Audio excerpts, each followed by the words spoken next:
What if you could stop fighting your energy and start planning in a way that supports it? Seasonal business planning isn't about syncing with the weather, it's about syncing with the ebb and flow of the year. In this episode, we're unpacking why traditional business planning fails women with real busy lives and how using seasons as your strategy gives you consistency without the chaos. Welcome to Ditch the Chaos, a snackable podcast for busy women who are done with burnout, rigid routines, and productivity guilt. You'll get clear, actionable strategies to reclaim your time and energy without planners, pressure, or one-size-fits-all systems. I'm Cara Chace, entrepreneur since 2015, mom of two, wife to one, and I am unapologetically caffeinated. Let's break this down. Let's talk about why the way you plan your business might actually be causing your burnout. Most traditional planning systems are based on quarterly goals and fixed deadlines, like your brain and your bandwidth are predictable and consistent year-round. But if you've ever tried to plan big goals and big profit forecasting for summer, while your kids are home, your energy's tanking, and your audience has vanished to the beach, you already know how that ends. You blame yourself, double down, and wonder why nothing sticks. Here's what's actually happening. You're planning your business like a machine, but you run it like a human. And all humans have seasons. Real ones, messy ones, energetic ones, draining ones, restful ones. And if your planning doesn't account for that, your systems will keep breaking, no matter how disciplined or productive you try to be. Seasonal planning isn't a vibe. It's a decision-making framework, and when you use it strategically, it helps you answer the right question, which is, what can I realistically create, protect, or let go of in this season that I'm in? Let's walk through how that shifts across the year, not as a blueprint, but as a way to start noticing the natural rhythms that affect your business capacity. We'll start with spring, because I never feel ready to jump into the new year craziness. I'm usually still in vacation mode, snuggled and cozy at home, and still tired from all the holiday fun. I think if most people were honest, they're not ready to rev up their businesses until spring either. Spring is fantastic for planning and creation mode. Spring is often one of the most productive seasons of the year. Not because your schedule magically clears up, but because your brain finally does. After the slower, more reflective pace of winter, most entrepreneurs feel a natural surge of energy. Ideas come faster, planning feels easier, and that fog lifts. Spring is your momentum building season. This is when you lay the groundwork that makes the rest of the year feel less reactive and more intentional. That means pulling forward the work you know will stress you out later. Batching content, building lead magnets, mapping out your launch windows before you're deep in delivery mode. You're not just getting ahead, you're buying back capacity for when life gets busy again. Spring is also the perfect time to clean up what you've been ignoring. Refresh your branding, update your website copy, audit your tools and your workflows. If you've got the energy now, use it to clear the digital clutter that slows you down in high-demand seasons. And if you want to grow your visibility this year, spring is when your audience starts paying attention again. Engagement tends to spike, so use this time to reconnect, share new ideas, and bring people into your world before summer shifts their focus. It's also a smart season to invest in yourself. Whether that's attending a workshop, a conference, joining a mastermind, learning a new skill, spring offers the mental clarity to absorb and implement something new without the distractions that often derail this later. So don't just treat spring like a time to do more. Use it to set your direction, make decisions, and build in buffer time for future you. Now on to summer. Summer changes everything, your routines, your availability, and let's be honest, your focus. Whether it's vacations, kids being at home, or a natural lull in your industry, summer is rarely the season for launching big projects or trying to hit aggressive growth goals. And yet, that's where most people get stuck, trying to force momentum when the season is demanding more space. Summer is your simplification time. If spring is about momentum and planning, summer is where you shift into maintenance and protect your time on purpose. This is when automations become your best friend. Pre-scheduling emails, lining up your content, keeping your business visible without needing to show up in real time every single day. The question isn't how much can I still get done? It's what's the minimum needed to keep things running smoothly while I step back and enjoy. If you did the heavy lifting in spring, summer is where you use that buffer. This is when you get to work lighter hours, travel, take a break, or focus on something creative without the pressure to produce. Summer's not just for coasting, it's also a powerful time to refine. You finally have the breathing room to look at the back end of your business. Maybe tighten up your client onboarding or review that standard operating procedure that you haven't opened in 6 months and might need a refresh. Clean up workflows that keep breaking when things get busy. And if you're in a slower season with clients or sales, that's an opportunity, not a failure.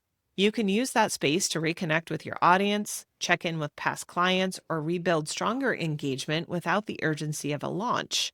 So no, you're not falling behind if you're not pushing hard in summer. You're preserving your energy, protecting your systems, and prepping your business for a stronger fall without burning yourself out in the process. Fall is when the market and your brain usually wake back up after summer. Fall brings a natural surge of focus for you and for audience and that back to school vibe. School routines are back. Summer distractions are over, and the business world shifts into let's make something happen before the year ends mode. Here's where a lot of entrepreneurs go sideways. They try to do everything they didn't get to in spring and summer all at once. Fall isn't a sprint, it's a focused acceleration. Yes, it's a great season to launch, to market, to show up more visibly. Your audience is more engaged, they're recommitting to their goals, they're looking for tools, programs, and services that help them finish strong and prep for the new year. But none of that works if you're reacting instead of planning. Fall is when you ask, what is worth scaling right now? What's going to create results this quarter without draining me into December? And what's one final offer, funnel, or project that's worth doubling down on? Fall is when strategic systems work pays off. You might repurpose summer content into long-form lead magnets, or build out nurture sequences, or clean up sales funnels before you start driving more traffic to it, or revisit your financials so you know what needs to happen before year end. Whatever you decide to scale, make sure you've chosen it and it's intentional. Fall has energy, but energy without clarity turns into chaos and burnout really fast. So treat this season as an amplifier. If your systems are clear and your message is solid and your offers are aligned, fall will move you forward. But if you're unclear, scattered, or trying to force 5 priorities into one quarter, fall will just make everything harder. This season isn't about urgency. It's about strategic momentum with a clear finish line in mind. Now on to winter, which is where the pace naturally slows down, whether you plan for it or not. Your audience is quieter, your sales might dip, and your calendar might still be full with holiday chaos, but business pressure takes a step back. The pause is not wasted time. It's an opportunity most people ignore and doom scroll through. Winter is your strategic reset season. This is when you finally have space to look behind the curtain and ask, where did my systems break down this year? What felt too hard and shouldn't have been? What internal projects have been collecting dust while I focused on other things? And what worked great this year? What did I enjoy? What systems helped me stay consistent and on track? Instead of pushing through the quiet of winter, use it. Winter is perfect for internal upgrades, not reinvention, not hustle, but deep strategic work that you couldn't focus on while everything else was moving fast. It might look like rewriting your email sequences or refining a service or cleaning up your back-end systems, or finally mapping out a digital product that's been sitting in your brain for the last 6 months. And yes, this is also the season for real rest, not performative rest, not rest as a productivity rule, just actual mental and physical recovery, because burnout doesn't fix itself by accident. If you want spring to be a season of strong momentum, winter needs to be a season of realignment, not pressure and not panic, just quiet, intentional decisions.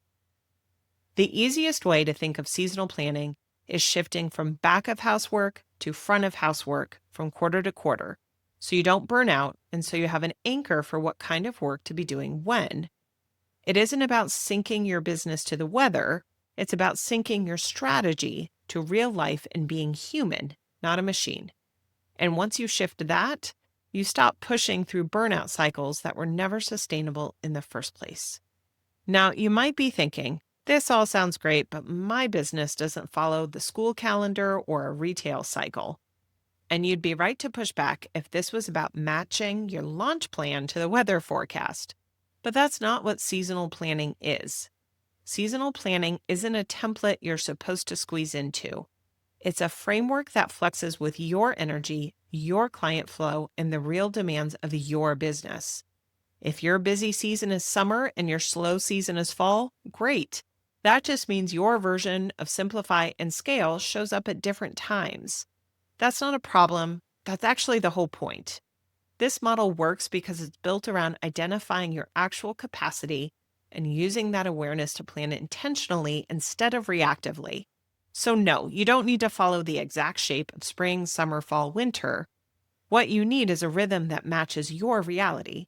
Because at the end of the day, this isn't about syncing with the seasons. It's about syncing with yourself and your work. So here's your reset and reclaim action step for the week. Take 5 minutes, literally set a timer, and scan your calendar or task list for anything that feels out of sync with your current energy or work demands. Not everything, just one task, meeting, or commitment that feels heavier than it should right now. Then label it just for yourself with one word: pause, prep, push, or protect. Pause means this can wait for a better time.